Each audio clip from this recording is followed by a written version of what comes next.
Hello, in this video we show you how to reset the oil service interval on Toyota Auris.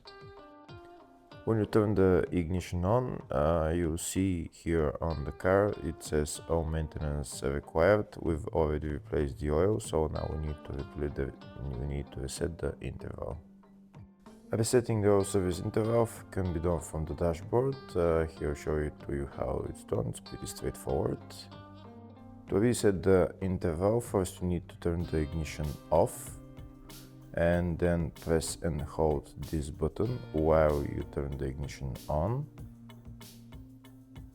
And you can see those lines that are disappearing. That means that the oil service interval is being reset, and it says oil data reset. So now you can let go of that button, and that's how you reset the oil service interval on this car. Hopefully the video was helpful. Please like and comment on the video and subscribe to the channel. Thank you.